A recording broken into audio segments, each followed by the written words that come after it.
what about if you don't have time? You have no time whatsoever, but you have money. What do you suggest that? That's perfect, because ultimately you need both these two things, right? It has to be someone putting the deal together and then someone financing the deal. And you can do both, but ultimately we've had lots of investor partners over the years in all sorts of different deals where I have put the deal together. I am spending the time.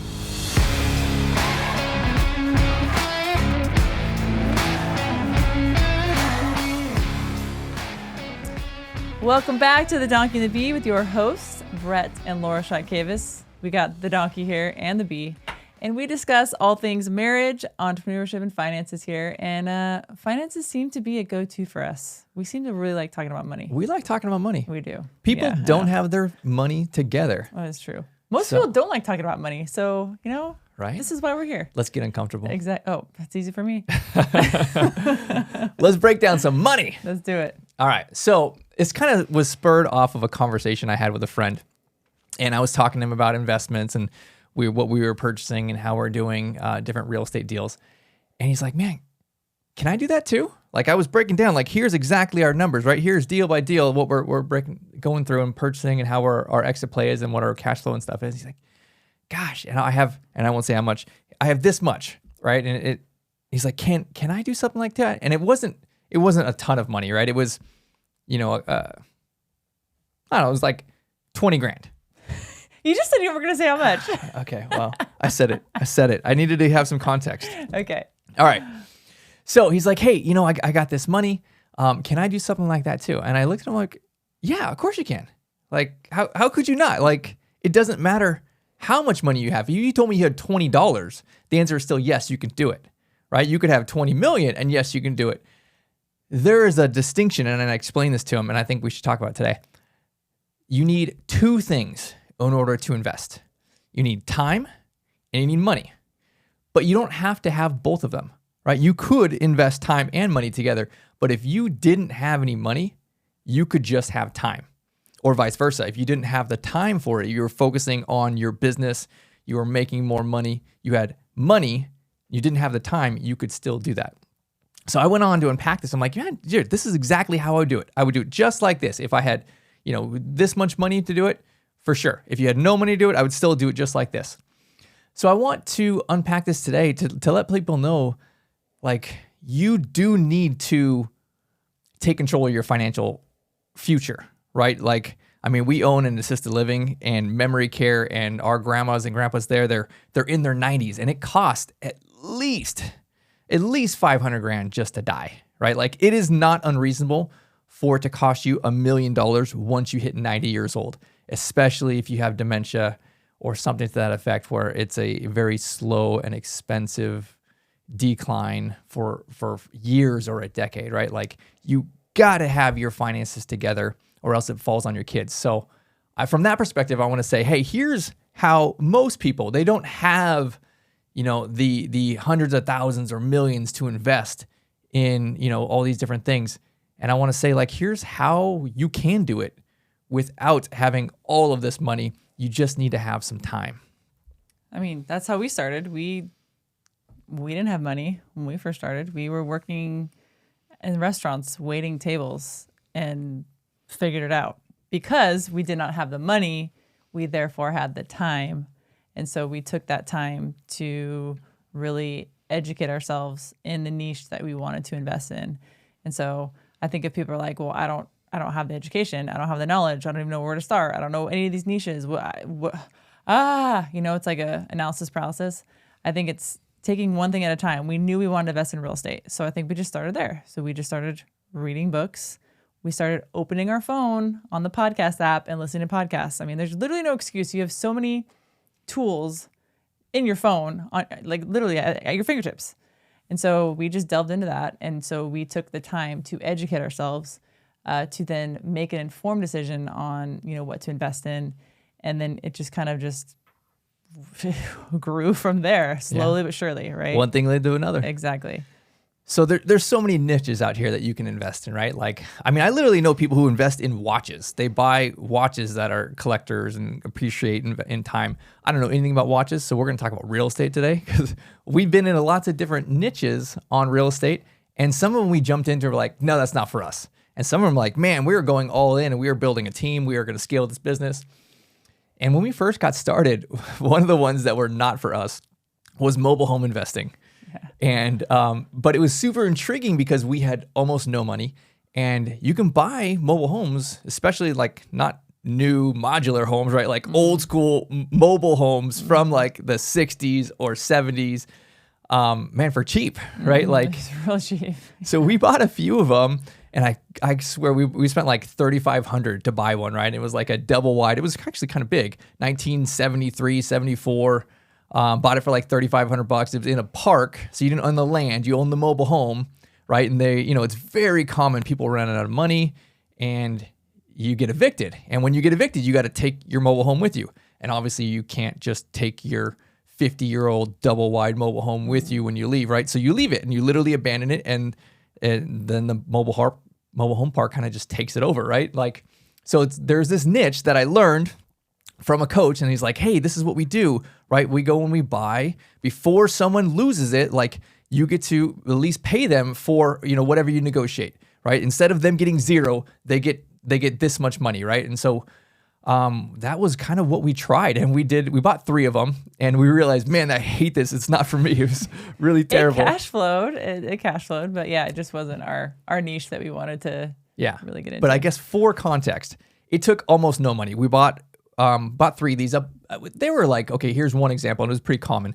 We bought it for about $3,500, and I want to say we spent like $8,000 to $10,000, put a new carpet and painted and changed the countertops. And granted, these were 50-year-old mobile homes. They were not very, very fancy. And so we were all in probably like 12 to 15 grand on each one of these things. And then we sold it on like a lease option, and we made like $500 to $700 a month for about 60 months until, the tenant owner purchased the home from us kind of on payments, right? So it was a great little play. It's a niche. It was very easy for us to dive into and like get our feet wet. We decided that really wasn't what we wanted to do. We wanted to do something else, but there was that niche. There's been several other niches that it didn't take much capital. It just took a lot of time, right? Like we got a coach, and he walked us through this whole kind of step-by-step kind of thing. And it was a lot of time, right? Like it was not close to where we lived. I drove out like a couple hours into the desert to find where you get these cheap mobile homes, right? Like, and I would do that like once a week and manage a little handyman who was going and painting it and stuff.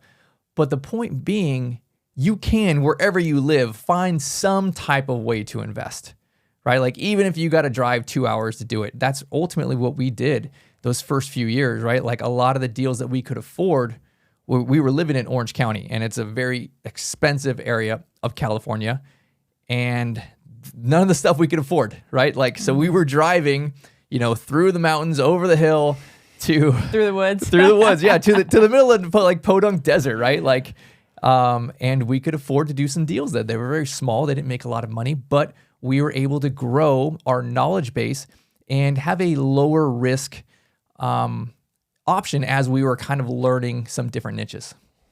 You say low risk, and I think that's an important thing to say, because I think when people hear investments or investing, I think a lot of people correlate the word risk with it. Mm-hmm. And so I think that's why people don't want to invest, because they're risk averse. They don't want to run into the battlefield where there's risk, right? They want to run the opposite way. And so I think changing your mindset on that and realizing that there's opportunity. Yes, there's risk, but I think once you take that time that we're talking about and really dive into learning about that certain niche, then it's not so risky, because you know what you're doing. You know the numbers, you know if it's a good deal, you know how much it's going to cost to renovate it. And so I've never really thought that it was risky. I did in the beginning because I wasn't knowledgeable on this certain niche. And so I think once you get more knowledgeable, you get more confidence. And then I think once you have the confidence, then you don't see it as a risk, you see it as an opportunity.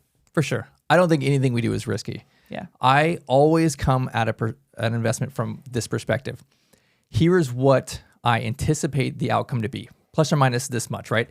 That's a good deal. That is something I'm excited about. It hits my buy box, meaning the numbers make sense. I calculate, therefore, also the worst case scenario. What is the worst case scenario? And for me, I will only buy something if the worst case scenario is I still make money.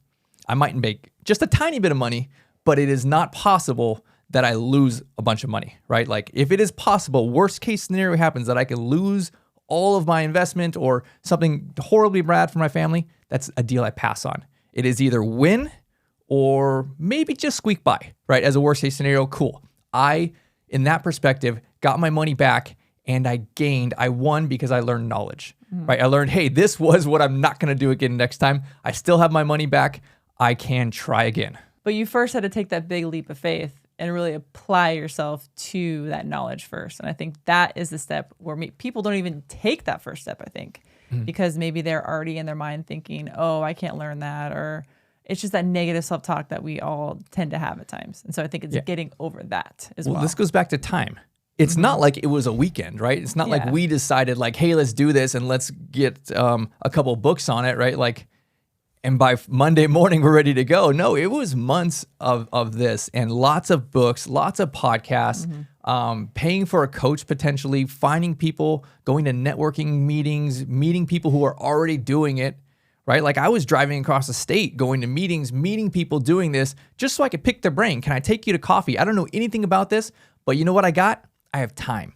So I can spend this time to do this. And again, we were setting aside maybe two days a week, something like that, right? We were both waiting tables. You had 3 jobs. I had 2 jobs. We hated our life and we knew we had to make a change. There was a lot of motivation there.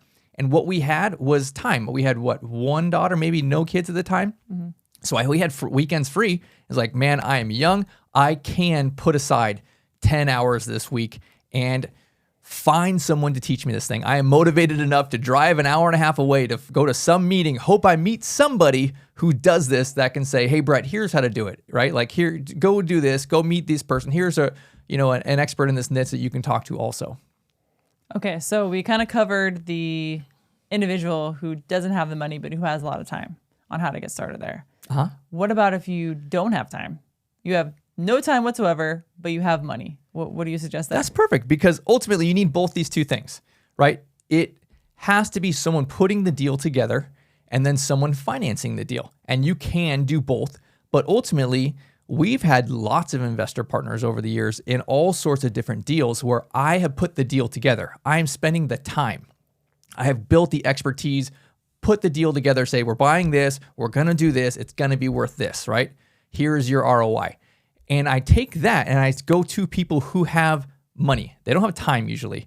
They are very high income producing people. And it is easier for them to make more money than it is to spend the time to learn this, right? They can afford to focus on what they're already doing. So they should stay in that lane, right? If you make great money, then just keep making great money. Don't spend your weekends trying to learn something new, driving all over the state, trying to figure this thing out, right? It's not easy. So if you have that perspective, somebody wants to meet you. It's really a partnership, right? And it's the person with the deal and it's the person with the money. You need both those things to come together in order to get the deal done. But you have to have both ultimately. So with us personally, we started with mobile homes. And from there, we learned that niche, realized we didn't like it, and then we moved to single-family homes. We've been in that niche for almost a decade now, and we know it really well, and it's very similar to mobile homes, but we know in the future will probably be apartment investing or something like that, which is it kind of similar to the other two? The principle is exactly the same. When we listen to big investors, you talk about like Grant Cardone or someone who's buying $200 million apartment buildings, it's exactly the same thing. It's time and it's money, right? There is a term called value add, and you are trying to take something, change it, and create value.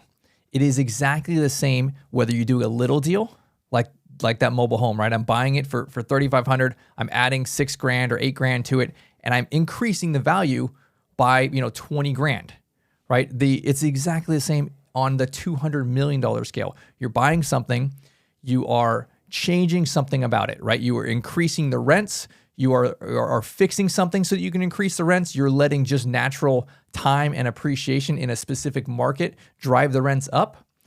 But you are implementing some type of change and in an exponential way, not a direct one-to-one way.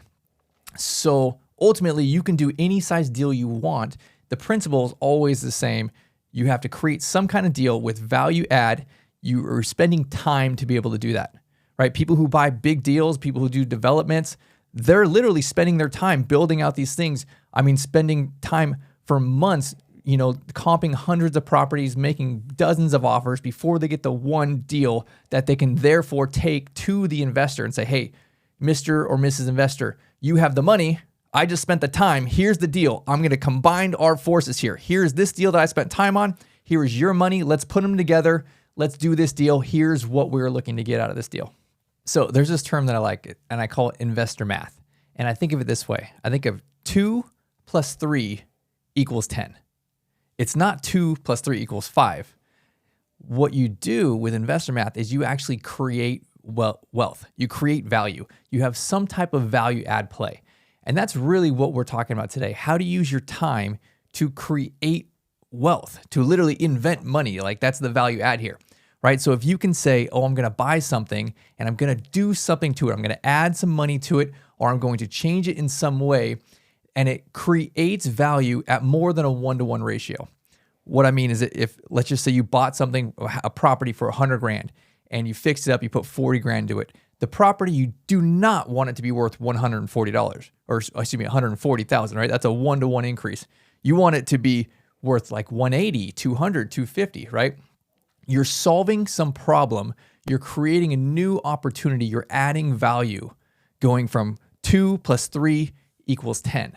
So this is where you can focus your time, focus that energy into how do I learn some type of niche? How do I get into investing, not on the money side, but how do I find some way to create value? How do I invent money by solving a problem, creating a new opportunity? And ultimately, it's not something you're going to learn overnight. It's not like I'm going to go on YouTube and learn this over the weekend, right? Like you should spend this time and energy into it. You should be getting some type of coach or have someone who's ahead of you in this journey that you can follow. And then ultimately, it's a lot of trial and error. It's like if you're looking at property, right? It's hundreds of properties you're going to look at, right? It's maybe 50 offers by the time you get one that actually works, where you could actually make something like this add value to it. So this is where I think you really need to focus if you are going to just get into this and say, okay, I need to figure out what to do with my time. I think the misconception that a lot of people have with these big gurus and these big dudes who purchase all these, 300 unit apartment complexes like Grant Cardone is I think a lot of people think that these individuals use their own money coming from their own bank. And I think behind the scenes, once you are in the investor world, that's not the case. That they scale their companies using other people's money. So Grant Cardone, love the dude, but taking him as an example, he probably has thousands of investors that he pulls money from each of these investors and he puts it in a big pot, or what they call a fund. And he uses this fund to purchase real estate, and then he pays his investors a percentage on that.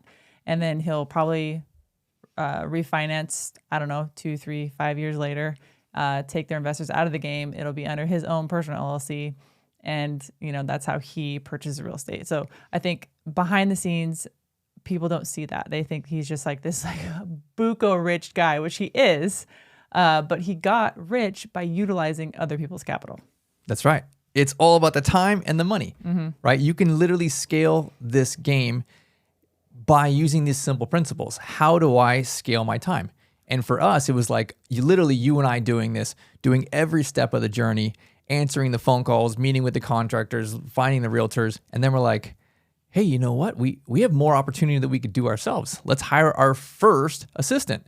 And then it was, let's hire a project manager, and let's hire a salesperson, let's hire a phone person. And then all of a sudden we are focusing everything we're doing on the time side of this equation, right? Having more people scaling our time. It's not just you and me at 40 hours each. Now it's a whole team of people putting in 40 hours each, and we can create more opportunities. We are now finding more things that we could say, hey, you know what? We don't just have one opportunity. We have 10 opportunities going right now. And so on the other side of this, where you can also scale the money side, instead of just having one investor, where we started with one person who trusted us, who wanted to invest with us, I showed them the opportunity. Then it was like, okay, well, I have multiple opportunities now. I can go find multiple people who are investors. And that's really on both sides of this, right? You can scale both sides of this, and you don't have to be the person who has everything together, all the money and the experience and the capital. That's not realistic. Focus on one side or the other. I'm sure there are a lot of people listening right now that are like, sure, guys, that's great. It sounds good for you. You guys, started your company and you were lucky, you now you made it. But what I want to say is it could be you too. You listening, you in the car, you in the shower, you working out right now. Like, it could be you as well. It doesn't matter if you have 5,000 or 500,000. You can take that money and you can make it grow by utilizing that money or utilizing your time. So I would say, if you don't have the money, but you have the time, focus on a niche, dive into it, learn it. Just podcasts, books, events, everything. I mean, it's at your fingertips. There's no excuse. Dive in, learn it, and utilize that learning experience to then leverage your knowledge now that you have to then partner with someone who has money to create a great investment. That's right. Well, thank you for joining us. If you like this stuff, make sure you hit that like and subscribe button, and we will see you on the next one.